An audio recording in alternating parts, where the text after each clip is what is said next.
There are places on this earth that time has forgotten. But what if time didn't forget? It just got trapped. Beneath layers of concrete, in the dark halls of a shuttered hospital on the edge of a dying town, something still breathes. Something waits. This is not a legend. This is not a tale told to scare children. This is the true story of a place lost in records and memories, until one man decided to uncover what should have stayed buried. You are now entering the shadows. Welcome to Velvet Shadows. If you're ready to explore what lies beyond the veil, hit that like button, subscribe to Velvet Shadows, and comment, "I hear the whispers below," if you're brave enough to stay until the end. Chapter 1: The Abandoned Wing. In the far reaches of rural Pennsylvania, there sits a building the earth itself seems to be trying to forget. Ivy coils over rusted metal signs. Windows stare blankly like the eyes of a corpse. And the locals? They cross the street rather than walk past the fence that still stands around the skeletal frame of Siloam Memorial Hospital. It closed in 1972. On paper, it was due to budgetary issues.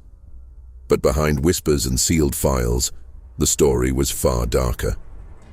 Nurses vanished, patients were found stitched shut, and one wing, the West Wing, was abruptly boarded up. No one dared step inside after that.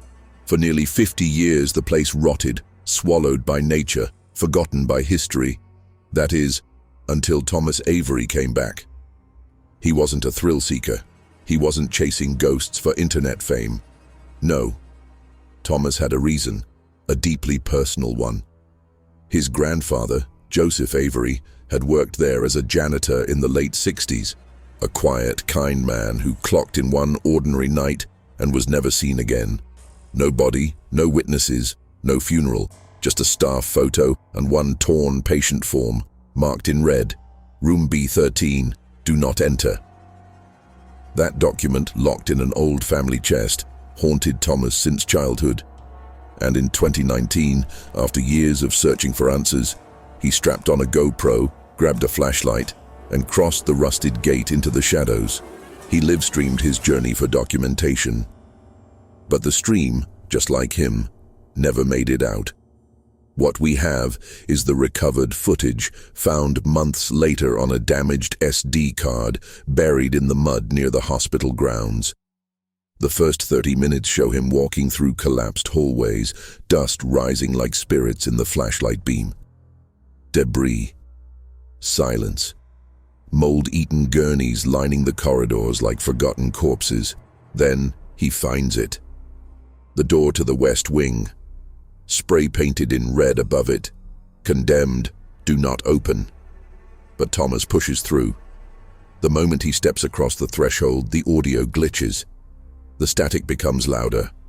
The door slams shut behind him. The timestamp on the footage begins to jump erratically, as if the digital clock itself can't process what's inside. What he captured next cannot be explained. Walls smeared with what looked like blood, wheelchairs positioned in circles facing nothing, and carved into the wall just past the entry hall were the words, "We never left." The lights, still dead for decades, flickered for half a second. And in that flicker, Thomas's camera caught something, a tall silhouette at the end of the corridor, wearing a plague doctor mask, standing still, watching. He turns, but it's gone. And this was just the beginning. Viewers, are you still with me? If you can still hear the whispering from that West Wing, I want you to comment below right now. I heard the door slam. Say it. Let me know you're still with me in the dark, because the deeper we go, the colder it gets. And trust me, you're going to want the lights on for Chapter 2. Stay with us, subscribe to Velvet Shadows, and don't look away. Chapter 2, Room B13. Welcome back. Into the dark. If you're still here, you're braver than most, because now we step deeper into the forbidden heart of the hospital, into Room B13. That number wasn't just scratched on a door, it was whispered, hidden, buried in torn files, erased from patient records, removed from blueprints. But Thomas Avery found it, and what he saw inside that room was never meant for human eyes. The hallway leading to room B13 was different. The air was colder, not just cold, wrong. The walls narrowed unnaturally, bending inward like they were breathing. The floor creaked, not just beneath his feet, but ahead of him. Something, or someone, was pacing behind the door. Thomas reached it. Room B13. It was bolted shut, not locked with a standard mechanism, but nailed, reinforced with metal chains and rusted clamps like a vault. On the doorframe, scratched into the wood, were words in frantic, jagged handwriting. "We see you. Don't open. Don't let them out." But Thomas, he didn't turn back. He couldn't. He pried the door open using a crowbar, metal groaning like something being unsealed after decades. Inside was a shrine of insanity. The room was small, claustrophobic. The walls were covered, floor to ceiling, in hundreds of Polaroid photos. All of them showed patients, mouths open in silent screams, eyes bulging, arms strapped down. Some photos were burned at the edges, others smeared with a black tar-like substance. And then Thomas saw it.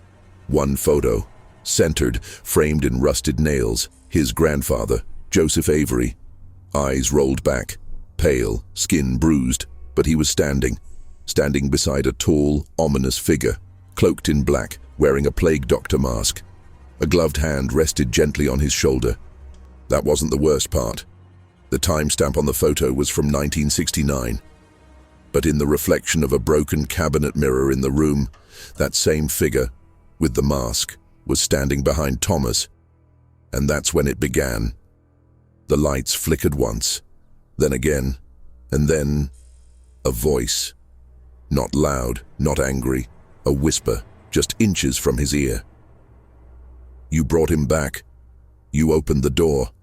Now we can see you too." The door slammed shut behind him.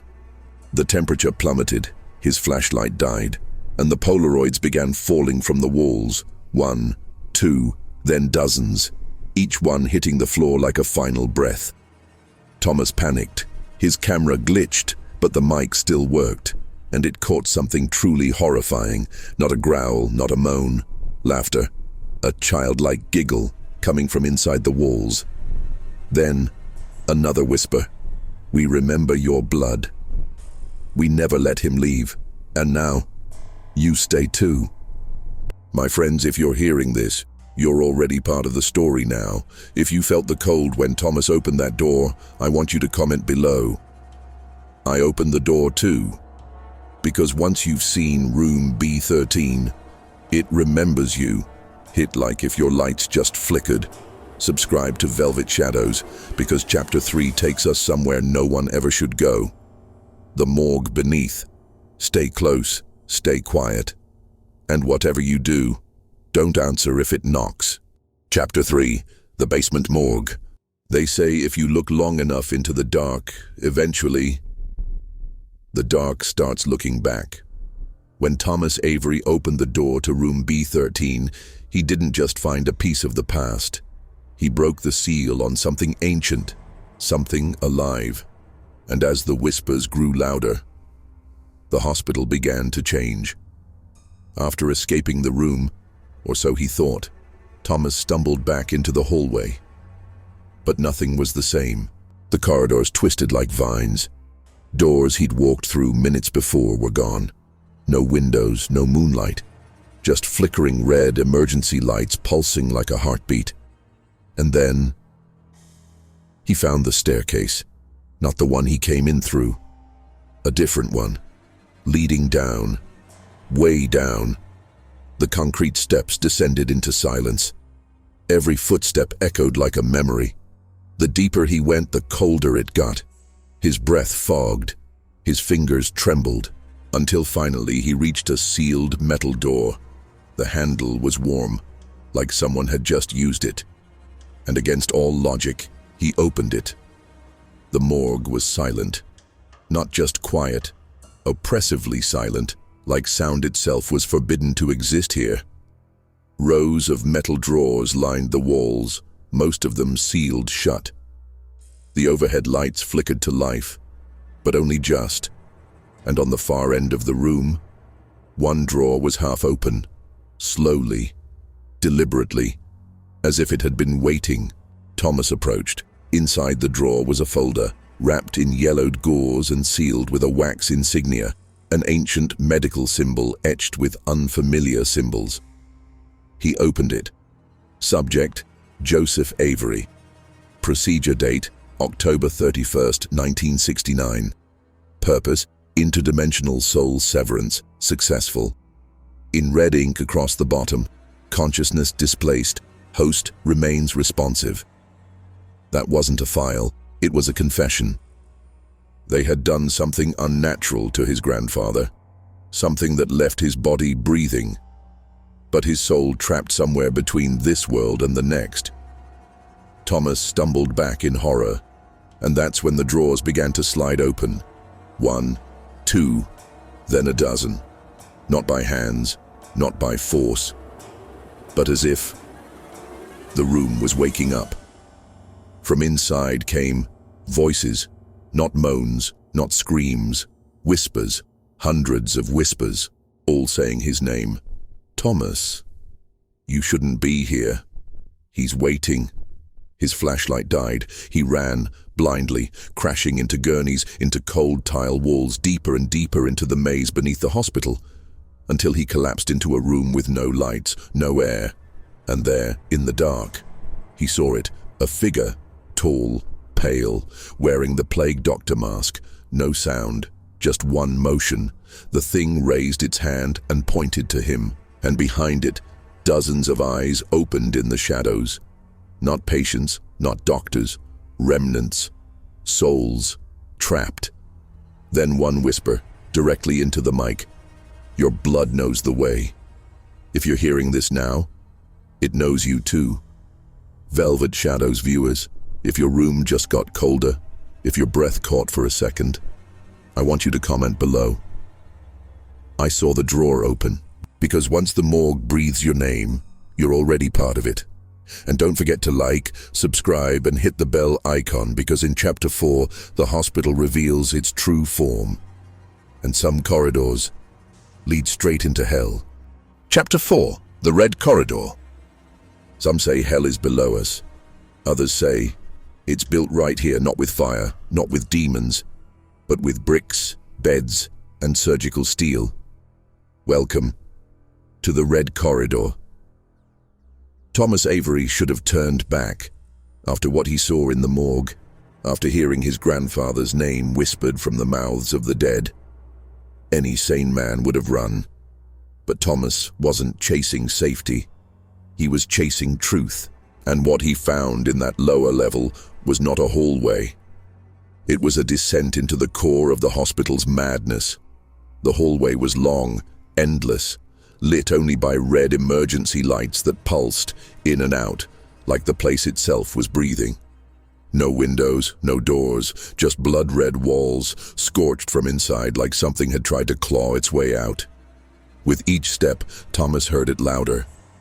A dragging sound, slow, wet, and somewhere, faintly, a child's voice singing, out of tune. The deeper he walked, the more distorted the hallway became. The floor cracked beneath him, revealing glimmers of old surgical tiles underneath the blood-stained concrete.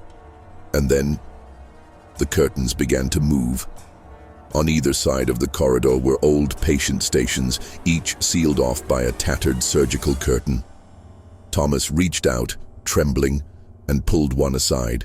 And there, strapped to a rusted gurney, was a person, or what was left of one. They flickered, in and out of sight, as though stuck between frames of reality. Their mouth was open, screaming, but no sound came out, just static. He checked the next one. Another patient, a young woman, eyes rolled back, bleeding from the ears. Over and over she mouthed the same words, silently. Still here, still here, still here.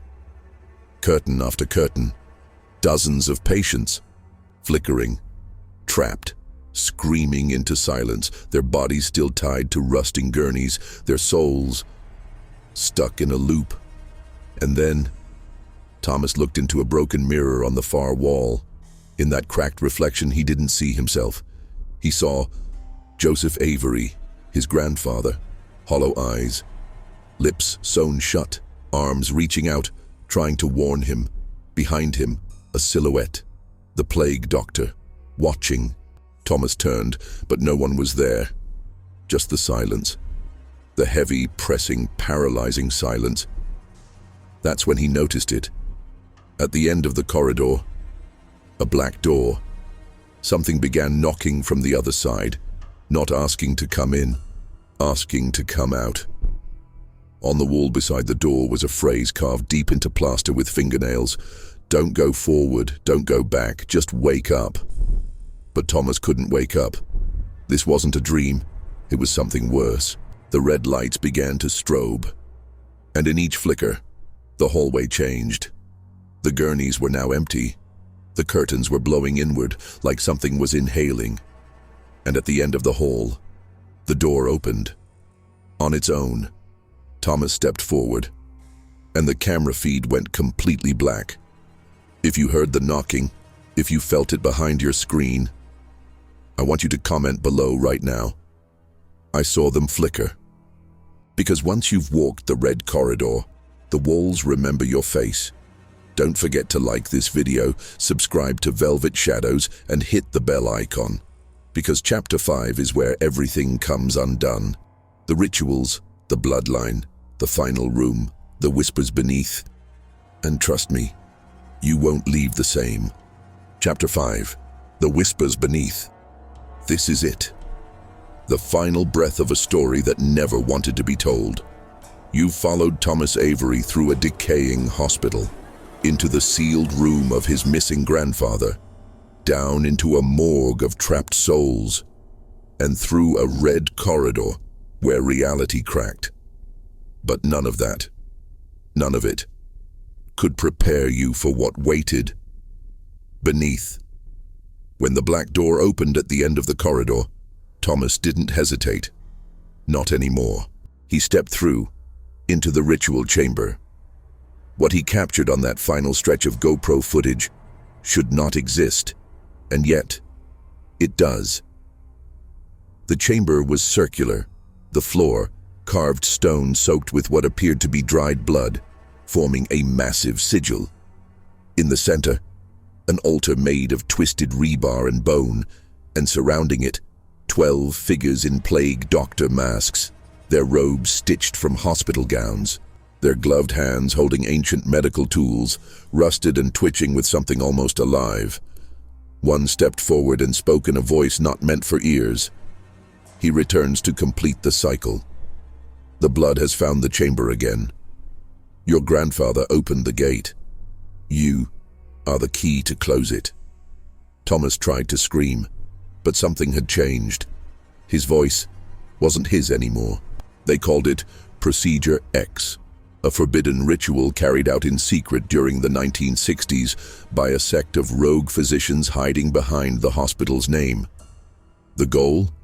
To separate consciousness from the body, to explore what lies beyond death without dying, to open a window to another plane and keep it open. Joseph Avery was the first test subject. His soul was severed, his body never buried, but it stayed here, in this room, waiting.